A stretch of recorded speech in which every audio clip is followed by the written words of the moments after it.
పశ్చిమ గోదావరి జిల్లా నర్సాపురం రుస్తంబాద్లో వేంచేసిన శ్రీ జగన్నాథ స్వామివారి ఆలయంలో శ్రీ జగన్నాథ స్వామివారి గోశాలలో అయోధ్యలో రామాలయ ప్రారంభోత్సవం సందర్భంగా 108 యజ్ఞకుండలాలతో శ్రీరామనామ జపయజ్ఞం అత్యంత వైభవంగా నిర్వహించారు.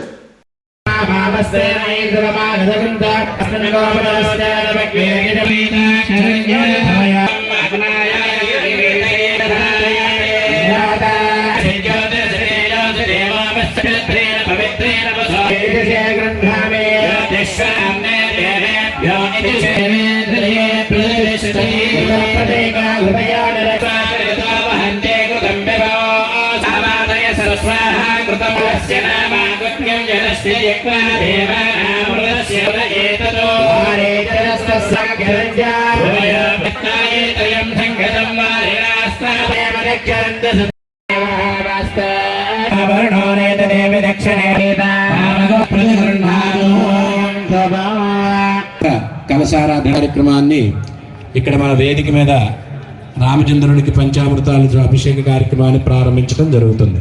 దానికి ముందుగా ఇప్పుడు కలశానికి పూజా కార్యక్రమం కలశారాధన జరుగుతాయి.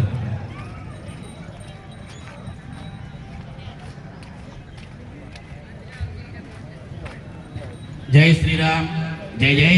అయోధ్య వరకు కొన్ని కోట్ల జన్మల పుణ్యఫలంగా మనం భావించాలి. మనం ప్రతి సంవత్సరము ఎన్నో పూజలు చేసుకుంటాం, ఎన్నో పండుగలు చేసుకుంటాం. రాముడు నడయాడినటువంటి ఈ యొక్క పుణ్య భూమిలో, ఈ భరత భూమిలో సనాతన ధర్మం స్థాపించబడినటువంటి ఈ యొక్క భూమిలో మనం రేపు రాముని యొక్క ప్రతిష్టా మహోత్సవం చేసుకోబోతూ ఉన్నాం. ఏమండి, రాముడి ప్రతిష్టకి ఏమిటి ఇంతటి ప్రాధాన్యత అని అంటే ఇంకా ఎన్నో విశేష అవతారాలు పరమాత్మ దుష్ట శిక్షణ, శిష్ట రక్షణ, ధర్మ స్థాపన కోసం స్వామివారు ఈ భూమి మీద అవతరించారు. అటువంటి అవతారాలన్నింటిలోకి కూడా మనకి అత్యంత సన్నిహితమైన అవతారము, మానవులందరికీ కూడా ఆదర్శమైనటువంటి అవతారము శ్రీరామచంద్రావతారము.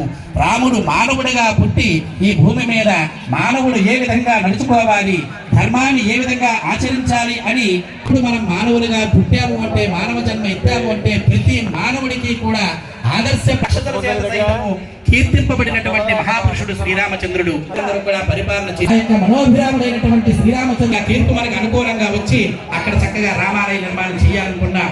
కనుక ఎంతమంది రామాలయాన్ని ప్రతిష్టని మనం చేసుకున్నాం చెప్పడం జరిగింది.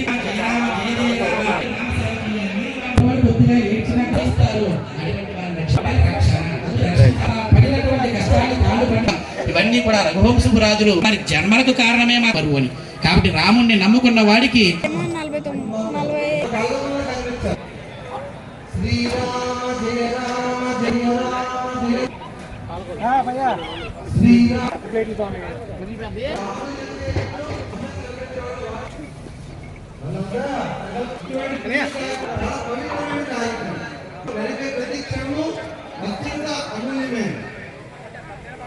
నమస్కారం చేస్తూ ఇప్పుడు చెప్తాం, మనం భక్తులకు కూడా సేవ చేయాలి.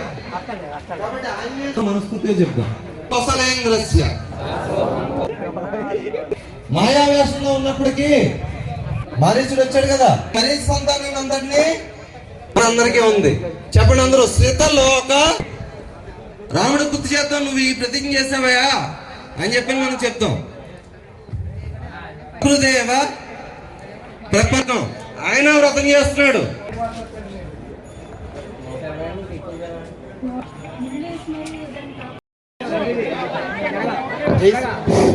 జై శ్రీరామ్, జై శ్రీరామ్, జై శ్రీరామ్, జై శ్రీరామ్, జై శ్రీరామ్, జై శ్రీరామ్, జై శ్రీరామ్, జై శ్రీరామ్, జై శ్రీరామ్, జై శ్రీరామ్, జై శ్రీరామ్, జై శ్రీరామ్. జయ హనుమాన్, జై జయ హనుమాన్, జయ హనుమాన్, జై జయ హనుమాన్, జయ హనుమాన్, జై జయ హనుమాన్, జయ హనుమాన్.